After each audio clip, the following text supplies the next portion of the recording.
পশ্চিমবঙ্গের নির্বাচন নিয়ে সহকর্মী সুকান্ত চট্টোপাধ্যায় আমাদের সঙ্গে যুক্ত আছেন। সুকান্ত, ভোটার উপস্থিতি কেমন জানতে চাই এবং সে সাথে বিশৃঙ্খলার কোনো খবর কি পেয়েছেন কিনা, সব মিলিয়ে একটু সার্বিক পরিস্থিতি জানাবেন সংক্ষিপ্তভাবে।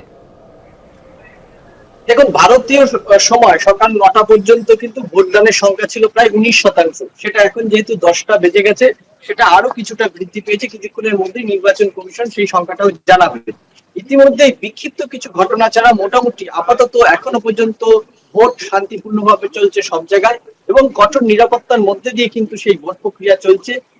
বিরোধী দল, শাসক দল এবং অন্যান্য যে দল যারা রয়েছে প্রত্যেকে কিন্তু তার নিজ নিজ জেলা এলাকায় কিন্তু তারা ভোটদান দিচ্ছেন প্রার্থীরা, এবং শান্তিপূর্ণভাবে কিন্তু তারা এই গোটা ভোট প্রক্রিয়াকে কিন্তু যাতে সম্পন্ন হয় তার কিন্তু একটা আবেদন জানিয়েছে।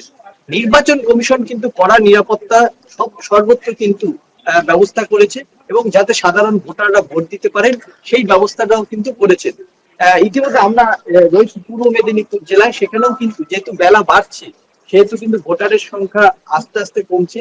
আমি একজন ভোটারকে ধরে নাও, ভোট দিতে যাচ্ছে, বাড়ির কাজ সেরে নাকি? আচ্ছা। সকাল সকাল ভোট দিতে আসছেন, এবং বাড়ির কাজ সেরে বাড়ির যারা নারী তারা কিন্তু ভোট দিতে আসছেন, এবং ভোট দিয়ে তারা আবার ফিরে যাবেন। সকালের দিকে কিছুটা ভোট কেন্দ্রে কিন্তু ভিড় ছিল, আস্তে আস্তে কিন্তু সেটা ফিকে হতে থাকে। অনেক ধন্যবাদ সুকান্ত আপনাকে।